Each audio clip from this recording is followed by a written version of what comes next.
¿Qué tal, amigos de todo el mundo de habla hispana? Acá estamos otra vez en un video para ir concientizándolos a cada uno de los que habitamos este enorme mundo en tratar de corregir, solucionar y prevenir la obesidad, que es la epidemia del siglo XXI.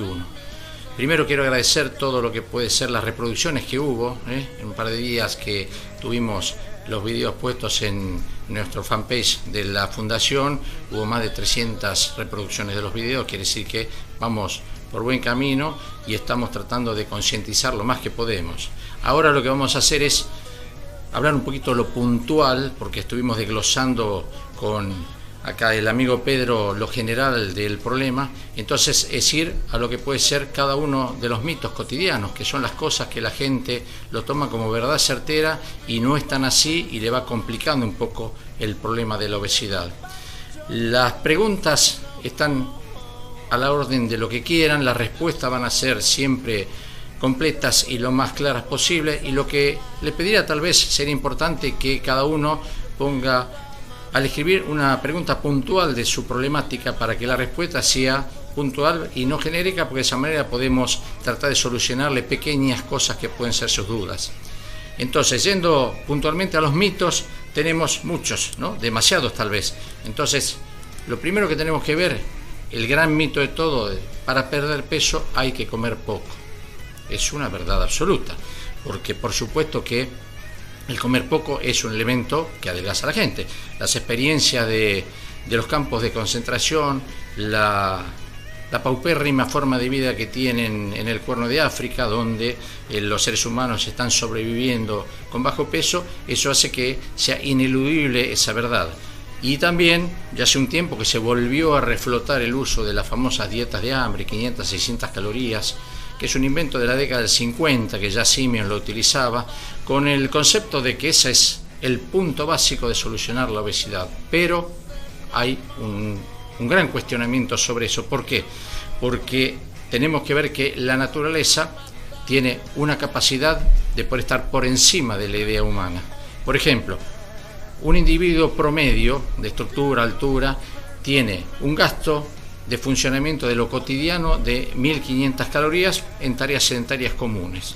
Esa misma persona se recuesta, se pone a descansar en cama y gasta 800 calorías estando en una estancia de reposo absoluto, solamente manteniendo los funcionamientos del organismo. Ahora bien, cuando ese individuo entra en un estado de hambre crónica, sea por falta de comida o sea por un criterio de dieta demasiado riguroso, ajustado o fundamentalista, ¿no?, como yo llamaba, ese individuo en estado de hambre crónica pasa a gastar 800 calorías, las que gastaba estando en reposo absoluto, para hacer las tareas cotidianas de todo el día. Ya bajó a la mitad. ¿Por qué? Porque la naturaleza, al ver la emergencia de que ese individuo corría el riesgo de no sobrevivir porque tenía menos ingresos que lo que precisaba, le empezó a bajar, a reducir o achicar el gasto de combustible.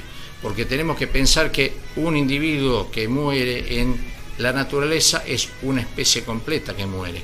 Entonces, el criterio cerebral del hambre, que está en la parte profunda y animal del cerebro, es el que hace que se empiece a reducir el gasto, se empiece a achicar los componentes de funcionamiento. Entonces, esa es una lucha que nunca vamos a ganar, porque si nosotros gastamos 1500 calorías, la naturaleza nos hace que gastemos 1500 y que comamos 1500. Cuando nosotros consumimos 1300, al poco tiempo el organismo gasta 1300. Cuando consumimos 1000, gasta 1000. Entonces, en esa lucha nunca vamos a ganar, porque nosotros podemos tener una experiencia de 20, 30, 40, 60 años de vida, y la naturaleza tiene 3.500 millones de años para ganarnos esa partida fácilmente. Ahora, ¿qué sucede con esa drástica reducción de gastos metabólicos? Se da porque el organismo tiene un acelerador, que es la glándula tiroides, que es como si fuera el carburador que tenían antes los vehículos para gastar más o menos. Cuando empieza un circuito de hambre, el organismo disminuye el funcionamiento de la glándula tiroides y hace que se gaste menos. Por eso, hoy en día tenemos que el 80-90% de las mujeres de edad media, que son las dietantes crónicas, se encuentran dentro de un componente de hipotiroidismo, porque no existe una mujer que uno le pregunte y no esté tomando su famosa levotiroxina o su famosa T4, cuando hace 20, 30 o 40 años era el 5% de la población los que sufrían el problema tiroideo. Hoy en día prácticamente es universal, porque la universalización de la utilización de las dietas hace que el organismo empiece a gastar menos, y eso se transforma en lo que puede ser una enfermedad real. Si a eso le sumamos también que la glándula tiroides es altísimamente sensible a lo que puede ser las situaciones de estrés o tensión, vemos que las famosas tiroiditis, ¿no?, de Hashimoto, que Hashimoto se hizo famoso porque la tiroiditis era una rareza, la tenemos en altísima cantidad de personas. Entonces, entre el vivir en estrés crónico y el hacer dietas de hambre, hace que sea un concepto que no se puede llevar a la práctica sin un costo determinado. Y el hacer dietas de hambre de 500 o 600 calorías por día, pese a quien pese y cueste a quien cueste, es un criterio homicida dentro de la fisiología. Podrá ser muy lindo, pero está contra todas las reglas de la naturaleza. Entonces, ese primer dato nos marca la pauta de que el mito de comer poco se cae por sí mismo, y no solamente es un mito, sino es una agresión importante al organismo.